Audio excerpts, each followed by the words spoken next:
no one is doing anything about it. And throwing more money at a public school system that's already broken is not going to solve the issue. Oh, I don't think they're going to see this money going to private schools and see, you know what, we should rise. Yeah, Rise with the they're not going to rise to the occasion.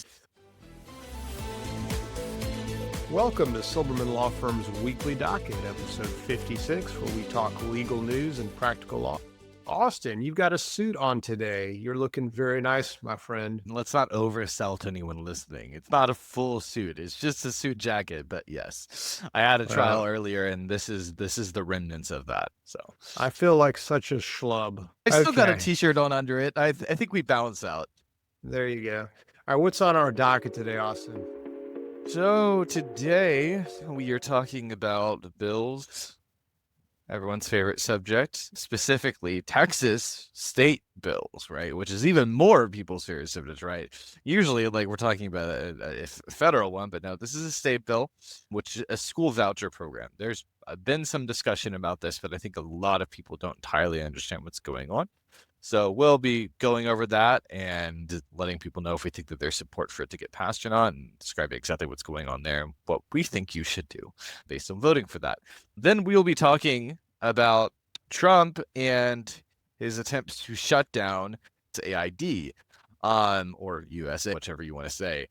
Don't say USAID, okay? There was someone I knew the other day who talked about Trump shutting down USAID, and I was like, that sounds really good to me, but that's not this, okay?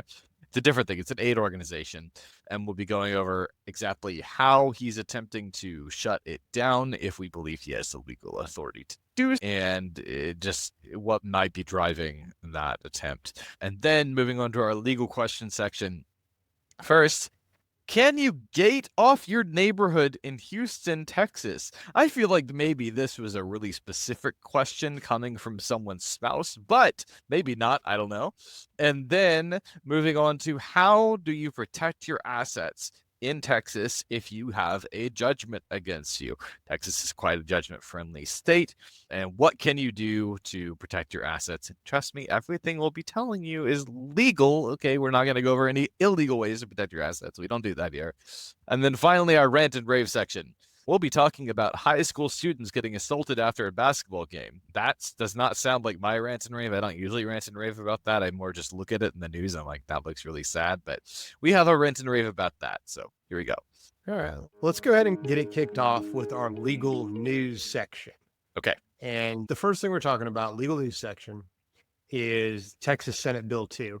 Now, Austin, this is really big news, okay? And you don't have kids, so I don't know that you care about it as much. No, what's funny is I actually, just 10 minutes before shooting this, a friend of mine that did I tell you I did what's called the Archer program in DC?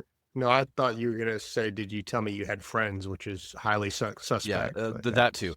But no, this was someone who managed, it's a program where you go for a semester as an undergrad in the UT system, and you work while also studying and doing an internship in DC. And I did that program, but someone who was affiliated and ran that program was posting about this and was in ardent opposition to it. So I need to learn more about it. Yeah, and this has been mostly along party lines. Liberal Democrats, not for this, okay? Conservative Christian Republicans very much in favor of school vouchers. That's where this seems to be coming down. Of course, I don't know. It'd be interesting to know what moderate people think. So, but we don't have many of those left. Phil, that's the thing. They don't. All right.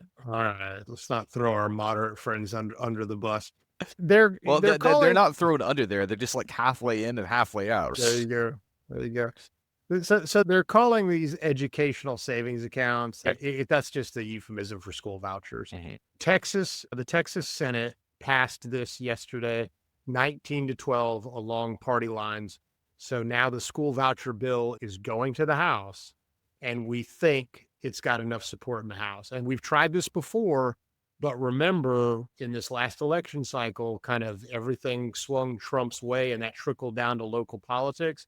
So things got more right. And now Texas, we think we've got the Senate, we've got the House, and Greg Abbott has escalated this as an emergency item, hence the very low bill number 2. So it was fast-tracked in the Senate. It's going to go to the vote in the House, and we think we've got the votes to get the school voucher program passed. So here's the details of the bill. Give us the bullet points, Austin, on the details of the bill. $10,000 a year to families sending kids to private schools. Now, is that per kid? Per kid. $10,000 a year to families sending kids to private schools per kid. Yeah. $2,000 a year to families homeschooling their kid per kid. I'm assuming again. Yes, Yeah, that's you. You were homeschooled, right? I was homeschooled, and I didn't get this. My parents didn't get this. You would have gotten it. You would have gotten it, but we didn't. It's available to kids already attending private schools. So that was controversial Yeah. because the original version of the bill was just going to be for new private school applicants. Yep. And they changed it. It's now, if you're already attending a private school, you get the money as well. All right, what's the last Which one? I get it. If you're already like sending them there, it's like you can already afford it, and then like I don't know. Anyways, family of 4 making under $156,000 is the priority. That's the definition of low income.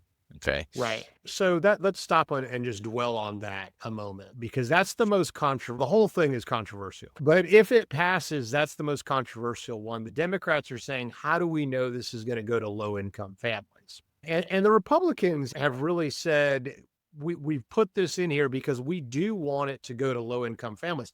Now, $156,000, Austin's giving me a look. $156,000 with 2 kids, Austin, that's basically squarely middle class in this country right now. Yeah. And the Republicans have come out and flatly said, we want lower class people, low income families to benefit, but we also want to make this available to the middle class. So, and I get that. I really do. The money, they're allocating a certain sum of money to it, and the first priority is going to go to anybody that qualifies from a low income standpoint. And we don't mean low income as a federal definition. That's much, much lower, like Much lower. 5 times lower. Okay. Yeah. We mean low income as far as the state's definition. So if you're a middle class person, you can get it. What's the criticisms of this thing, Austin? We've got some bullet points on that as well. Yeah. Use the same like zero sum argument that it diverts funds from public schools if you're doing this. And supporters don't really, I don't think you can controvert that statement. I don't think so. The drum that the Democrats are beating, okay, is simply, we get $6,000 a kid, educate public school system, and now you're going to give $10,000 a kid for private school. So that's completely unfair.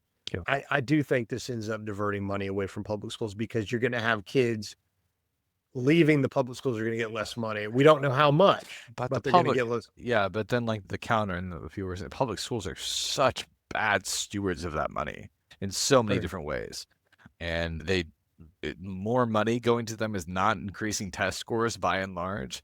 Like the reading levels in Texas are abysmal. Like you're saying, here's what the Democrats are saying, that private schools aren't any better. That doesn't sound reasonable to me, but the Democrats are saying private schools have not been proven that much better when managing funds.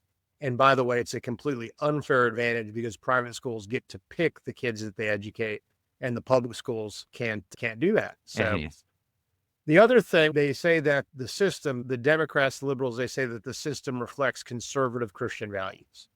Now, okay, I don't think that's a bad thing.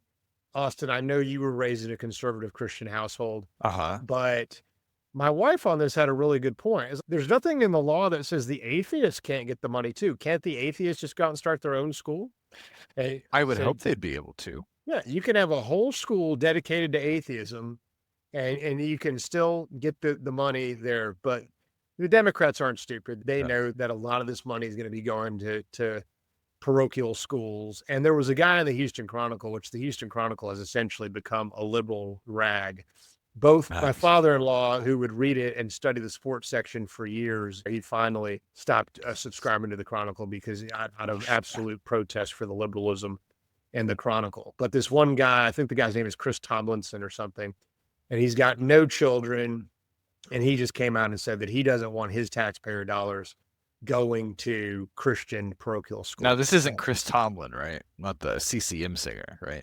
I no, I don't know who Chris Tomlin is. I don't know who's. It's Are we? not the same guy who's going and singing "How Great Is Our God," right?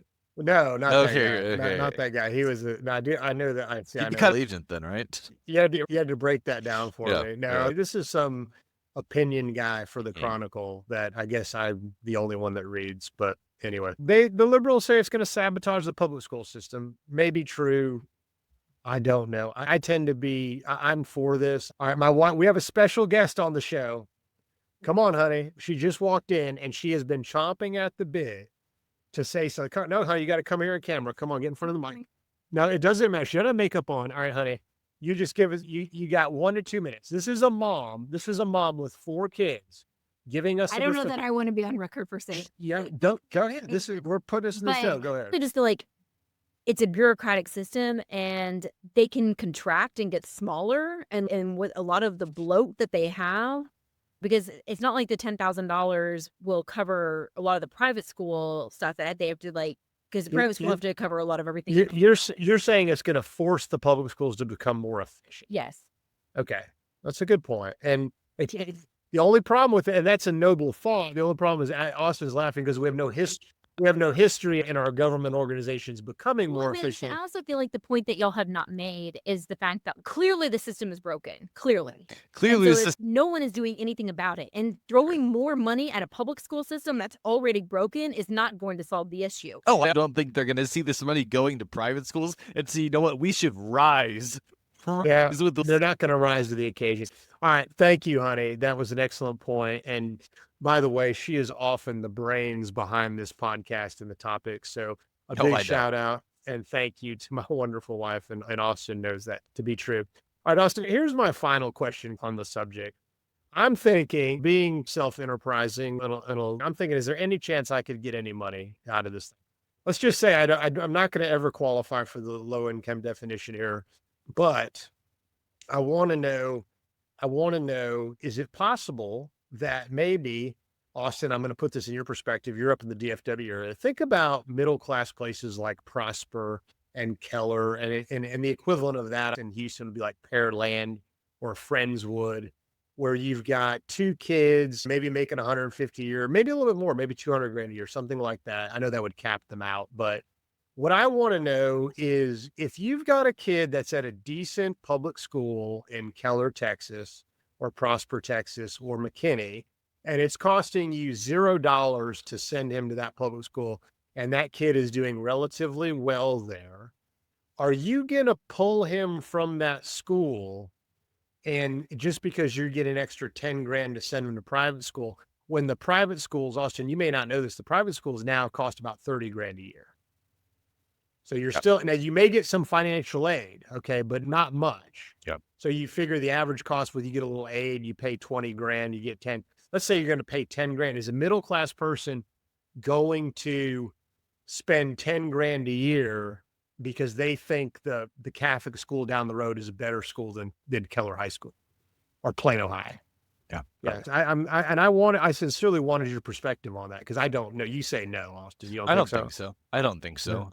My main issue is I actually don't think, I think that the exclusion of kids already attending private schools was a good thing. I think that should have been capped. Okay. My wife has another. Come on, honey, quick. She's still in the room. She answer the question. Pop in here and answer the question. I feel like y'all are again missing the point, and that it's more about the crowdsourcing, right? It's the idea of, okay, you don't and you have to think about this not from even a good neighborhood, but from a neighborhood that's really underserved and disadvantaged, and that it allows those where the schools are terrible and the kids are failing. You then give access to a group of parents to collectively pool their money and then hire a teacher, because even if you took 5 of those kids, you could then hire a teacher for $50,000 a year and form a school. But that wouldn't go to them. And then that kid gets basically a private school. She's basically saying that you form your own private school, right? So I don't think there's any regulations on the size school. But that's part of what they're complaining about, that there's no right, these people that are so pro public school is that they're not under the same scrutiny as the public schools are. Okay, so I don't know if there's a regulation that it has to be an accredited private school. Okay, but let's say you go form a school, it's 10 kids, 20 kids, you put all your money together, you get the 10 grand. and you hire one teacher. So you're going to have all these smaller pop-up. I'd be very schools. surprised if that doesn't just put them in the homeschooling category, to be honest, and get two. Yeah, then you get into this definition of what's the difference between homeschool. But it gives the parents freedom to choose what they want to do with their education versus just you have to go to public school. Sure. Right. Hence the term. Because you don't have a choice. And I personally feel like that's freedom. Right. Here, so let me ask this question to both of you. We talked about the middle class, all right? Let's talk about the real low income people. Okay. That's what I talk but I know, but let's say you're a single mom making $50,000 a year, okay, or $40,000 a year. You've got 1 to 2 kids, you're making 50 grand a year, and you're looking at maybe a Catholic school that's going to cost 15 grand or 13 grand. No, just say for one kid. Let's keep it simple. Say it's one kid. Is that single mom going to take the 10 grand and pay an additional 3 or 4 or 5 to send that kid to private school? No. What do you? Austin goes first. Austin says no. Why is that? It's an extra $3,000 to $4,000 out of her pocket. I don't think she's going to do that. I don't think she can afford to. I agree with that. Under those circumstances, no. But if her community and her neighborhood was like, hey, let's all get together and form a school. Yeah. And hire this. And I think that because there will be a lag, but there will eventually be a time where this will catch up. And I think it eventually will put downward pressure on private schools where they're like, oh, wait, that school's able to do it for this price because they can now use an abandoned federal building. Okay. It's just proven fact that private organizations run leaner. That's true. Than any public organization. That's true. But I want to ask both of you this question, and then we have to move on. Don't you think because you're adding some demand into the mix, don't you think that private schools will just increase the tuition? Austin first. Yes, absolutely. They will increase the tuition. So you're going to see a lot of this get sucked up. It's a free market supply. I don't know that I agree with that because I think that it takes place like here we are in Houston where there's actually I feel like a very limited supply of private schools that you would feel comfortable sending your children to. And so there's actually been in recent years a pop-up of smaller independent schools that suit more individualistic needs. Like I have a friend who has sent her son to a school called the Dietrich Bonhoeffer School. That's an evangelical school. Big surprise. And then that is geared towards boys. It's all boys school. That someone felt a calling to. And I think that you'll have an onslaught of these pop-up schools that will put, okay, sure, I can't afford to send my kid to St. John's or Kincaid. And that, yes, those are established schools that have been around for, 100 years. But if you feel like your child is actually maybe going to get a better education that suits your personal family's need, you might prefer that over a place like Kincaid or St. John's. And these private schools, or like to your point of private schools don't accept just everybody. Guess what? A lot of these public schools, they really don't serve like people with like their quote unquote like neurodivergent, like autism or. Austin taught me what neurodivergent was. Like autism or ADHD. They're like, oh, we offer a 504 plan and we offer these services and accommodation. Guess what? Now that you have the money, you can pull it together and form a school specifically for autistic kids or specifically for kids with ADHD. And it just allows freedom for those. Perfect. Then to obviate any issues of schools potentially just raising their tuition to account for the influx of funds, implement pricing restrictions, price caps. Right. Yeah, okay. That's an interesting sort of anti-free market approach. Yeah, I don't know that I agree with that. Because I think there's so little barrier entry in creating a school. But this has been a very passion. I was going to say, I do want to end this on the fact that I do 100% feel that it should be equal, that the same amount of funding should go towards each kid for public school as it should for private school. You don't get to get one more money than the other. I do that it should 100% be equal. There you go. But I do feel like you should give parents the freedom to choose where they want their separate dollars to go. Separate but equal. Yeah. No. Two lawyers and a mom talk about school vouchers. All right, we've got to move on. And there's no easy sequitur to this. We're going from school vouchers to can President Trump to aid. Yes. I guess aid. Austin did it. We're going from school vouchers to can President Trump legally shut down USAID. Okay. Yes. What is that agency? It is the United States Agency for International Development. That's what the alphabet soup stands for. And they provide billions of dollars in humanitarian aid from the U.S. government to around the world. And just as we were sitting here, a breaking news article came down that Trump actually is firing everyone employed by USAID. Yeah, everybody gets fired. You're fired, you're fired, and you're fired. Okay. We've got some stats on some of the crazy stuff that it is funded. Okay. Yes. Austin, tell me if you like any of these. All right. Okay. $50 million to fund condoms in Gaza. Okay. So just on that one, right? So that was the claim Trump made, and that was the claim made by his press secretary. And the New York Times saw that claim. They're like, oh, we really need to like fact check Trump on this. And correct, like credit where credit's due. It's wrong. And he should not have said that if it was wrong. He says a lot of stupid stuff, in my opinion. But in the New York Times article, they're like, no, not 50. Only $49,000 worth of condoms have gone to the Middle East. And that was all to Jordan. Okay, why are we sending $49,000 of condoms to the Middle East? But they didn't dispute that we have sent over $50 million worth of contraceptives around the world. And I don't know why that's the case. I don't know. Maybe, who knows? But all right, it's absolutely insane that the New York Times thinks that was a gotcha. Okay. $1.5 million for DEI in Serbia. Because we care about Serbians being diverse. Yes, very, very diverse. We need Serbians to be diverse, yeah.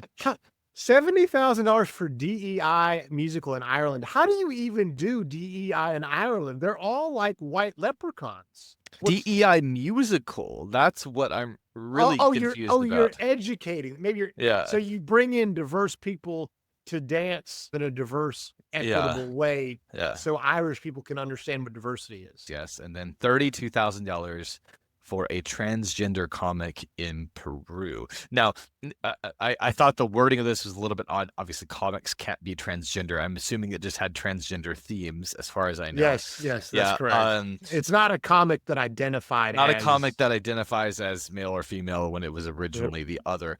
But and I haven't seen the New York Times controvert those other claims, by the way. So I'm assuming they're correct, because I think they would have jumped on it. Oh, yeah. Okay. All right. So I was we're trying to answer something simple here. Does Trump have the legal authority to do that? And I think the overwhelming, scholarly answer is no. Only Congress has the ability to create and destroy entire federal agencies. But Austin, I'm going to tell you, it was not entirely obvious. And the legal pundits are not, when they're interviewed on CNN or Fox News or whatever, no one's talking about this. I went back and I wanted to know, what is the legal authority that gives Congress only the right to create and destroy federal agencies? Because, Austin, there's no question that the agency is under the executive branch, correct? Yeah. So you would think that the executive has that kind of control. But here's what we have to connect, all right? Article 1 gives Congress the power to, specifically make laws, all right? Mm. And then there's this thing called the necessary and proper clause, which sort of gives Congress the broad power to do things that are necessary and proper, right? Absolutely, yes. Yes. And then you have to get to the Supreme Court interprets that, and you've got this case out of the Supreme Court, Freytag, and then you've got Buckley, and you've got these Supreme Court cases that say, then you get to the authority for Congress to create federal agencies, and then thereby, if they can create them, they can also abolish them. And that's how you get there, right? So that was very interesting to me. We're not going to fight that legal battle. I think there's no question that Trump legally cannot do this, but he's doing it anyway. And how do we stop him? If we wanted to stop him, how could the Democrats stop him? Yeah, it would just need to be Congress specifically saying that he can't do this, right? Well, as Austin was like looking for some sort of right answer and reading the show outline, and it's a trick question, Austin.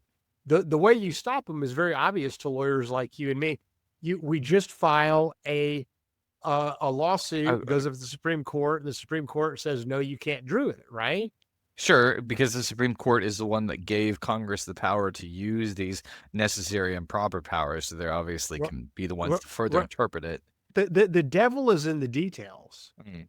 So let's say the Supreme Court basically says, all right, no, Trump, you cannot do this or whatever.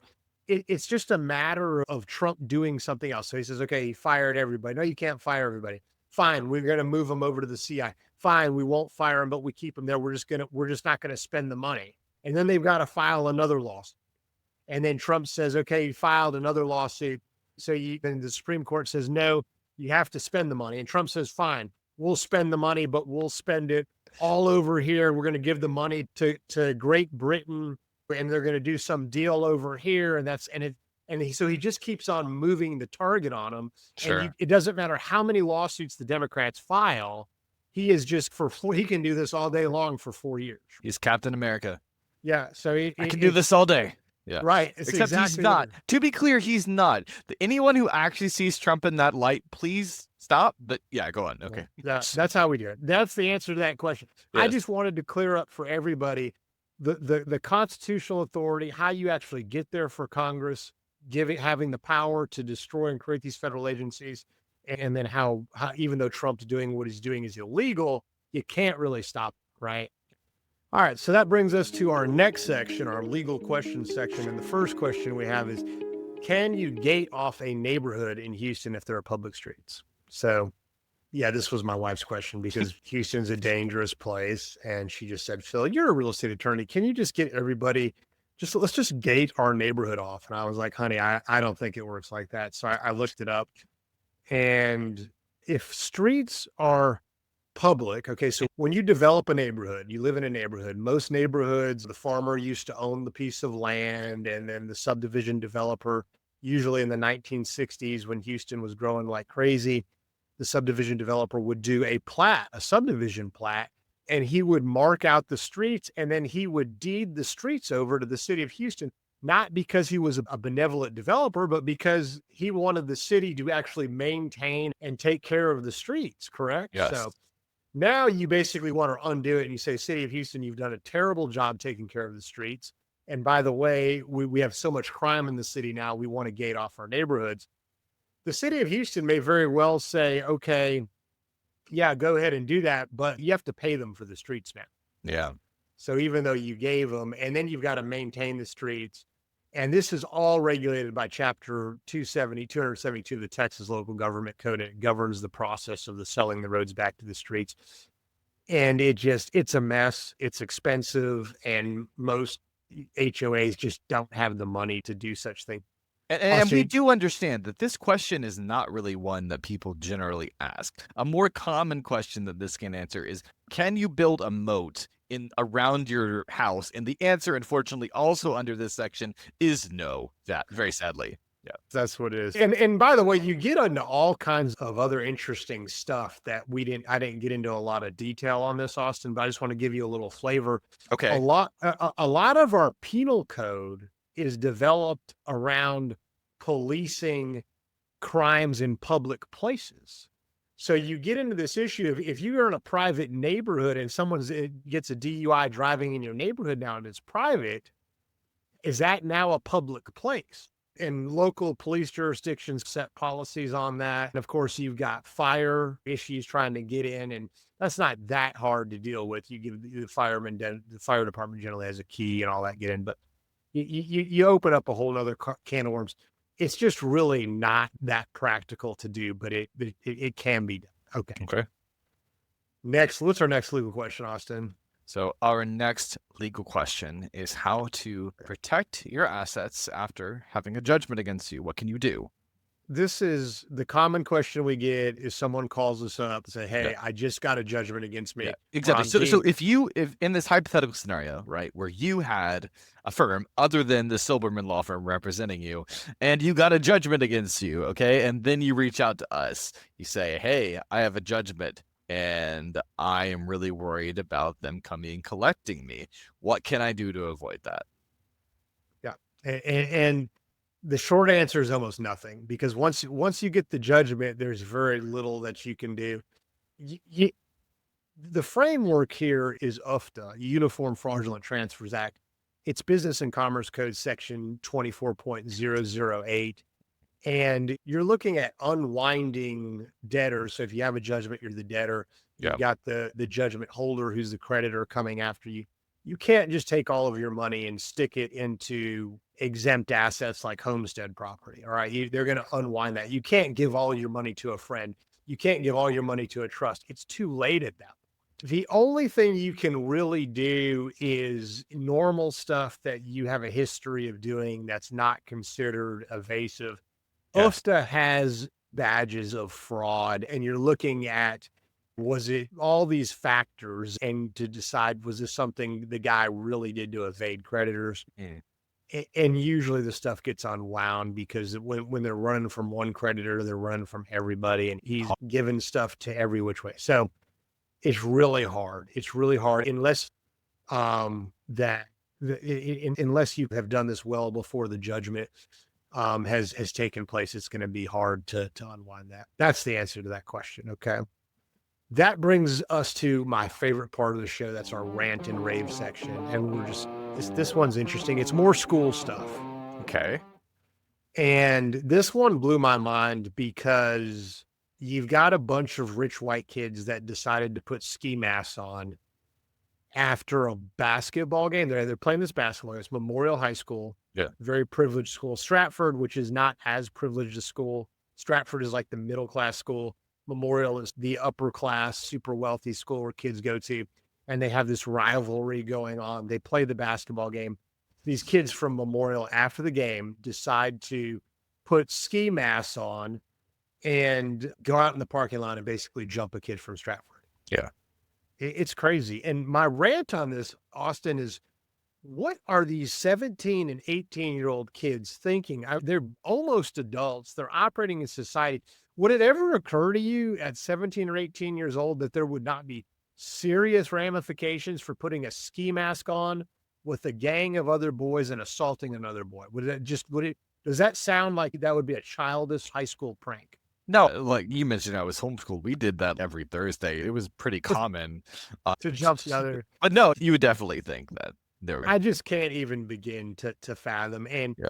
some of the parents of the Stratford boy and the Stratford parents are up in arms about it, as they rightfully should be. I side with those parents. I think those boys need to be prosecuted under the fullest extent of the law, and they need to know that there are serious consequences, and they may not ever get into college now. And it just is the way it is when you make those kinds of mistakes. You may not ever get into college. You may have to do something like become a barber, or no offense to my plumbing friends, my plumbers, electricians, trades that will take you if you're a convicted felon. It's just all.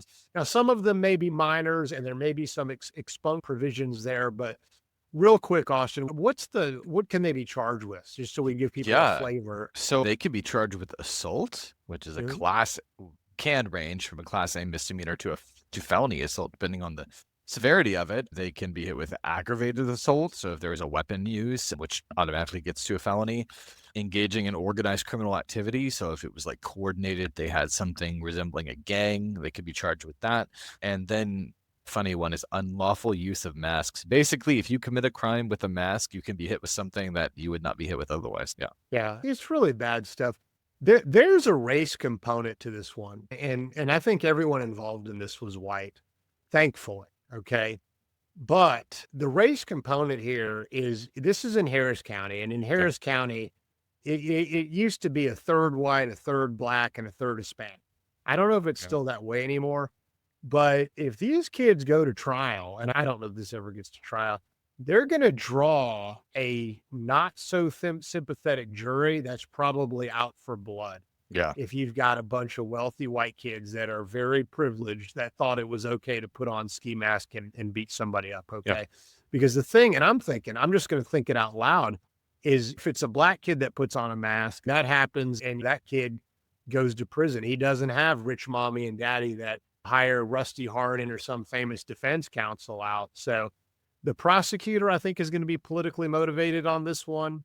And I also think the jury is going to be upset if it ever gets to trial. And that's just the world we live in. And as they should be in some way, right? Because if you're that stupid, you're that privileged at that place that you're doing things like this, you should be made an example of, in my opinion. I cannot imagine the lapse in judgment. I even told my wife, I was like, honey, what if one of our kids did this? And I was like, Yeah. everyone's entitled to a defense. I would get them a They are? defense. Yes. Yeah. But you have to have a talk with your son as son. What you did was so out of the norms.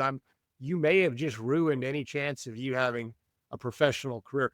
Thankfully, I do not think this boy was seriously injured, but it's still a felony. Absolutely. And it could end up in some really negative consequences for these boys that decided to do this. Okay, that brings our show to a close. I've been your host, Phil Silberman. Austin Black has been my co-host. Like us, follow us, review us wherever you get your podcast.